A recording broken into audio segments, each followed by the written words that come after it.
안녕하세요, 혜민입니다, 여러분. 오늘 혜민TV의 심리치유반에서는 화에 대해서 여러분들과 이야기를 나누고 싶습니다. 그 화와 관련돼서 제가 쓴 구절이 있는데요. 이것을 먼저 읽고 여러분들하고 좀 더 깊이 얘기를 나누겠습니다. 제 책 고유할수록 밝아지는 것들 244쪽에 이런 글을 썼는데요. 마음속 화를 입으로 표현해 버리면 업이 되어 내게 돌아오고, 억누르면 병이 되어 내가 아프고, 가만히 그 화의 에너지를 지켜보면 자기가 알아서 모양이 변하면서 이내 사라집니다. 라는 글입니다. 다시 이렇게 간추리자면, 입으로 표현해버리면 업이 내게 돌아오고, 그 다음에 억누르면은 병이 돼서 이제 내가 아프고, 그 다음에 그 화의 에너지를 지켜보면은 어떻게 된다고요? 모양이 변하면서 이내 사라진다라는 글인데요. 사실 우리 스님들 사이에서 이런 얘기 자주 하는데요. 이게 왜 그러냐면은 우리가 이제 화가 막 나잖아요. 근데 화를 났을 때 이것을 어떻게 우리가 해야 되는지 안타깝게도 학교에서 안 가르쳐 줬어요. 사실 맨날 무슨 뭐 수학, 뭐 물리 이런 거는 배우는데 어떻게 보면 우리 삶에서 너무너무 중요한 부분이잖아요. 화가 났을 때 이걸 어떻게 우리가 해야 되는가? 이런 것들을 왜 학교에서 안 가르쳐 주는지 조금 안타깝습니다. 그래서 여러분들하고 오늘 이 시간에 같이 알아봤으면 좋겠는데요. 일단 이제 화나는 일이 있어요. 화나는 일이 있으면은 나도 모르게 이렇게 욱 하고 이제 뭐가 올라오잖아요. 이제 올라오는데 이 화날 때 내가 그 화를 그 상대방한테 그냥 팍 이렇게 표현할 수가 있어요. 그럼 팍 이렇게 표현해 버리면은 어떤 게 있냐면 시원해요. 아주 그냥 시원합니다. 속 시원해요. 그러고 나면은 그냥 정말로 저 사람한테 내가 정말 하고 싶은 말도 다 하고, 그동안 힘들었던 거 그냥 다 풀고 이렇게 얘기하면 이제 그 속 시원할 수는 있는데, 하지만 후폭풍이 이제 몰아칩니다. 이 후폭풍이 무서운 거예요. 이것을 이제 불교적인 용어로 뭐라고 그래요? 업이 되어서 돌아온다라고 그래요. 즉 내가 화를 내버리면 그걸로 이제 아무런 일이 없어지면은 뭐 문제가 안 되는데, 그것이 어떤 경우든 어떻게 돼요? 나한테 돌아온다라는 거죠. 예를 들어서 내가 화를 냈더니 상대도 어떻게 돼요? 나 화낸 거에 못지않게 더 크게 바로 막 화를 낼 수가 있어요. 그렇죠?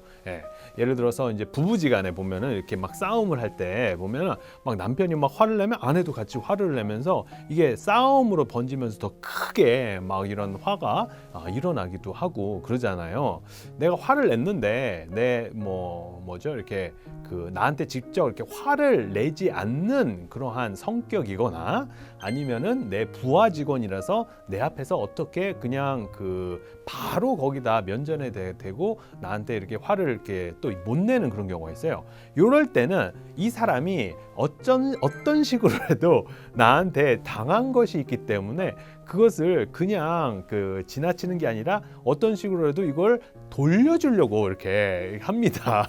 그것이 이제 화는 아니겠지만 두고두고 그 사람을 괴롭히는 어떤 소문을 내고 돌아다닐 수 있어요. 뒤로 막 이 사람에 대해서 나쁘게 막 소문을 내고 돌아다닐 수도 있고, 그래서 이게 화를 한번 그냥 팍 내버리면 좋겠지만 그것에 대한 후폭풍을 생각을 하면 내가 이렇게 화를 확 내는 것이 나한테 좋은가? 라는 생각을 하게 됩니다.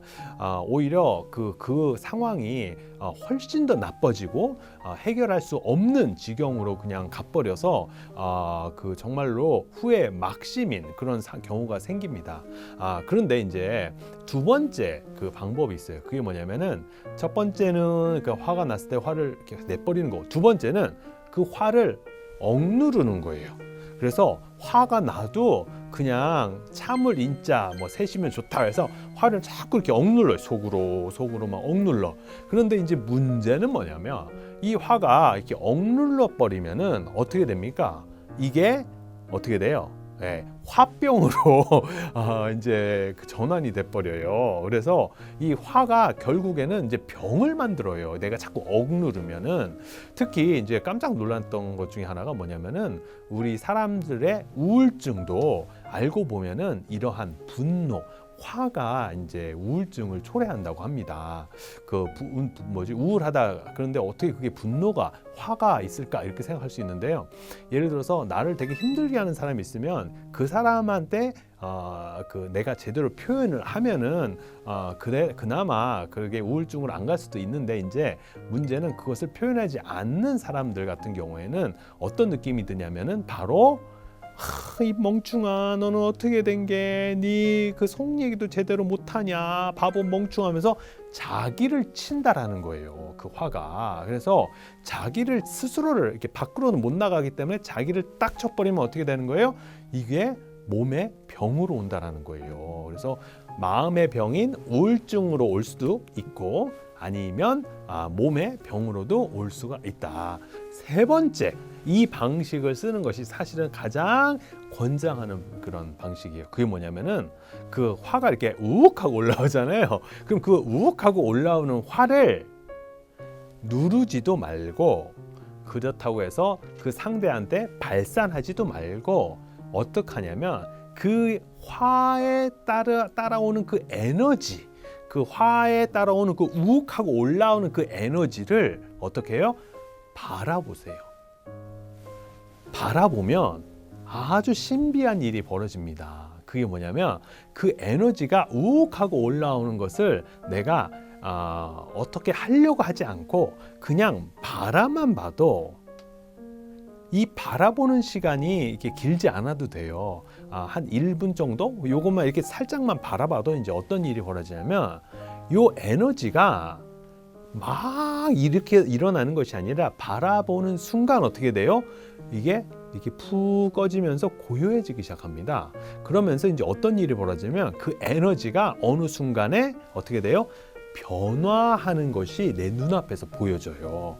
그게 화를 계속 이렇게 내고 있을 수는 없거든요, 사람이. 그래서 이 화도 그냥 누르지 않고 이렇게 표현하지 않아도 이게 어떤 상황에 내가 이제 처했기 때문에 어쩔 수 없이 지나가는 구름처럼 우리에게 찾아온 손님입니다. 이 손님을 그냥 내가 이렇게 들여다보고 있으면 자기가 들어왔다가 자기가 알아서 나가요.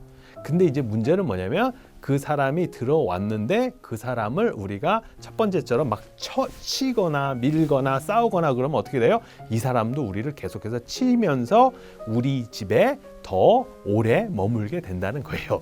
반대로 이제 온 사람이 나를 되게 힘들게 하는데 내쫓지 않고 그냥 가만히 그냥 냅두기만 해도 이건 어떻게 되는 거예요?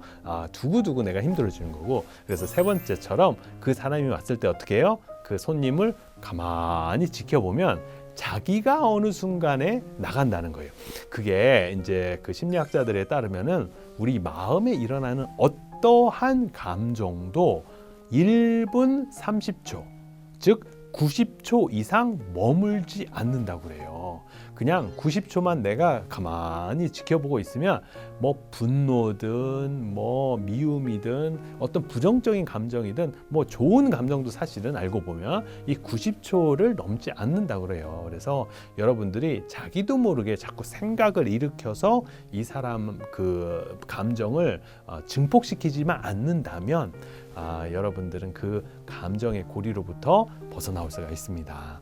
네, 그래서 오늘 그 여러분들하고 같이 이제 화에 대해서 얘기를 했는데요. 한번 좀 어렵다라고 생각하지 마시고 한번 화가 올라온다 싶으면 화가 지금 올라오는구나. 요 에너지 자체를 내가 부정하지도 않고 그렇다고 표현하지도 않는 상태에서 한번 들여다보세요. 그러면은 이게 이내 곧 변신을 해서 내 눈앞에서 사라진다는 것을 90초 안에 느끼실 수가 있겠습니다. 네, 오늘 수업은 여기까지 하겠습니다, 여러분. 네, 다음 시간에 또 만나요. 좋은 댓글 달아주시고 그리고 구독해주세요. 감사합니다.